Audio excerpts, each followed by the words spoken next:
Hey, 30-06 John here, and today what I want to talk about is what I think is one of the best rifles for home defense in areas where you can't own an AR-15 type firearm, and that is the lever action rifle. So what I did here is I took my Henry lever action 44 Magnum and I sort of modified it to make it better for home defense in those areas where you can't own a AR-15 type rifle.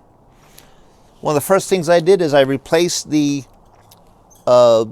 factory scope rail, and I got this Ranger Point Precision Picatinny rail. It sits flat right on the receiver. So also what I did is I took the scope off. I had a Leopold fixed 4 scope on, and I put on this Bushnell red dot scope. I also have a neoprene Beartooth Products butt cuff here, so you can put some ammo in here. It holds 6 rounds here. A couple other things about this rifle that makes it handy for home defense is that it's very short. This has a 16-inch and a 1/4-inch barrel. It's actually shorter than all shotguns, since shotguns have to be 18.5-inch barrel unless you get some type of special NFA firearm, which a lot of those states and areas you can't get those. As for caliber for the lever action rifle for home defense, well, to me, you don't want to use something like a 30-30. There's a lot of penetration there, a lot of muzzle blast, very noisy shooting that inside a house. Or a 45-70, same thing. A lot of people like the 38 Special 357 lever guns. And those are pretty good. I mean, if someone had one of those and they had it loaded up, that would work. If you use 357 Magnums, there's going to be a lot of muzzle blast, even from a carbine 16-inch barrel. But to me, what sounds good is a 44 Magnum or maybe a 45 Colt lever gun using subsonic bullets. A 240 grain, 0.43 diameter bullet, as a 44 Magnum shoots, going 1,050 feet per second, is a very powerful round. Good penetration. I know people use that type of load out of a 45 Colt all the time to go deer hunting. Out to 25, maybe 50 yards. Out of a lever action rifle, it'll work just fine. Your typical 44 Magnum load, shooting a 240 grain jacketed hollow point, like this XTP. Once again, that's a lot of muzzle blast, a lot of penetration. Probably don't want that inside your house. This 240 grain semi-wad cutter has a big meat plate in the front there. Cuts nice big holes in paper. Sometimes these don't feed good in lever action guns. It feeds fine in my Henry lever action. A lot of people in other lever action rifles, Marlins and Winchesters, they use a 240 grain, like a round nose flat point. And these work fine too. This is a sheet from the Hodgdon Cowboy Action Data. I used this in a previous video. A 240 grain lead semi-wad cutter using Universal International HP38 tight grouper clays. These are mild loads. Using them in a lever action rifle with a much longer barrel gives you a lot of velocity. You have to cut these loads back about half a grain. I experimented with quite a bit loads here. But also, if you notice, these are very low pressure. These are 21,000 CUP. That's copper units of pressure. Since we are running about half a grain less, so the pressure is quite a bit lower than that. Then also, since we are shooting these out of a 16-inch barrel, not like a 4-inch barrel, 5-inch barrel, these loads are quite a bit quieter than out of a revolver. So these are pretty good for shooting. If you have to shoot inside your house, there's not so much muzzle blast and noise that hurts your eardrums.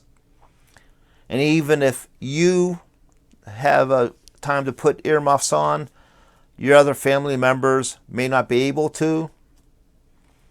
So that's why the advantage of a 44 Magnum or a 45 Colt is that it's has a big enough diameter, enough throw weight there that it could go at a subsonic velocity and still be a very effective round.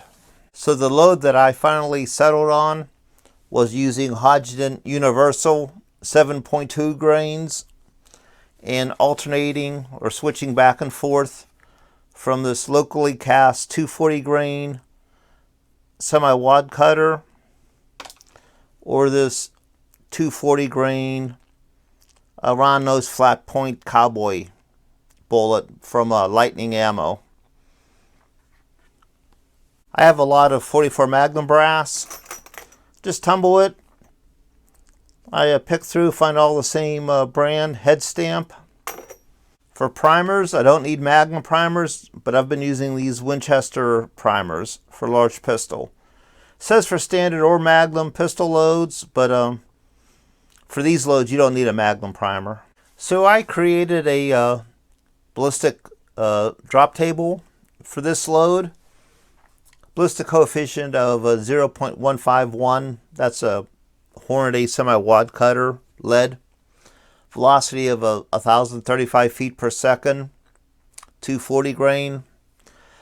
I zeroed it for 50 yards. Let me zoom in here. So I zeroed it for 50 yards. So that gives me at 25 yards, 0.4 inches high. At 75 yards, a drop of 2.7 inches. At 100 yards, it's a drop of 7.8 inches.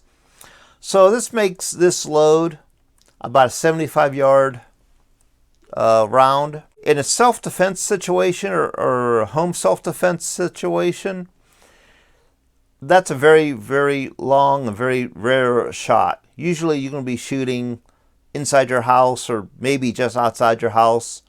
It's going to be less than 25 yards.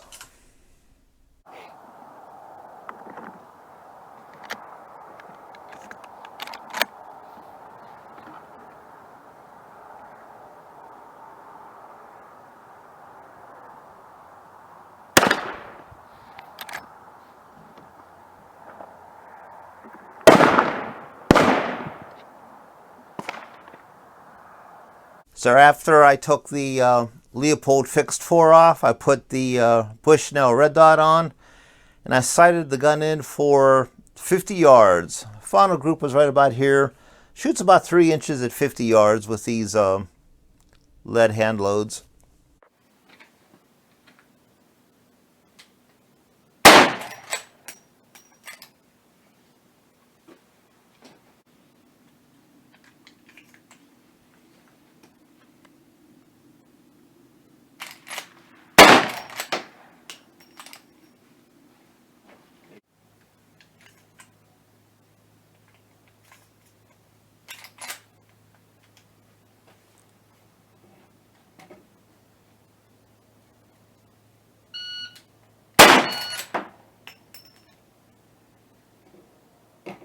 .06 seconds.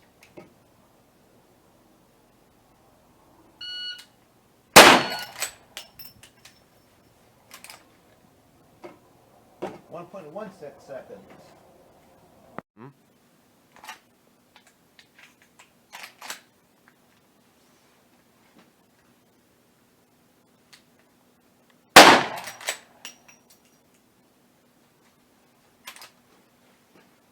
Headshot.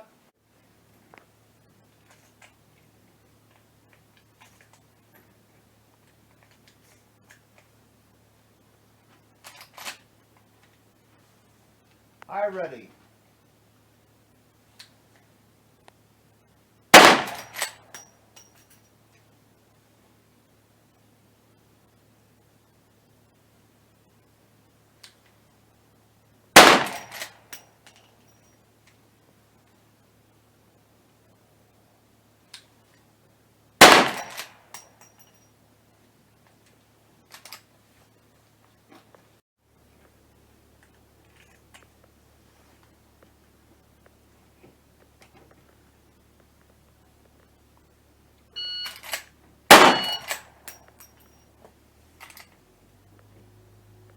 1.15 seconds.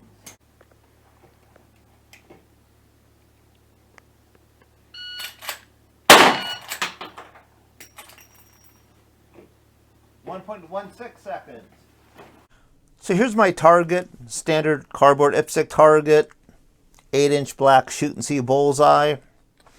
As you saw in the video, I was doing a lot of snap shooting from 7 yards to 20 yards. And the red dot sight on the lever gun works pretty good. Did a couple headshots, they worked out good too. One thing that is very useful for home defense rifle or shotgun is a flashlight mounted onto it. What I did here is I just took these Sea to Summit stretch lock straps, sort of rubber, and they have a little latch right here. I put a flashlight through it. I use 2 straps to hold it on. Hold it on pretty good. Turn it on pretty easy there. Having a flashlight's pretty nice on your home defense firearm. This type of setup is also good if you're driving between states and you're not sure what the gun laws are in other states. I know people traveling through New York or New Jersey are very bad states, California. This type of firearm setup like this is really good for self-defense and will tend to keep you out of trouble if you get stopped by the police for some reason and they find out you have a firearm. Once again, if you do travel, try to make sure of all the firearms laws in any states that you are traveling through. They keep changing. But for those states, once again, that people can't have an AR-15, a lever action rifle, as this one here, short barrel, red dot sight, flashlight mounted on it, shooting subsonic ammo. Still a very effective home defense firearm. Good choice. That's all that I have for today. Hey everyone, thanks for watching. Please subscribe if you haven't done so already. Stay safe and take care.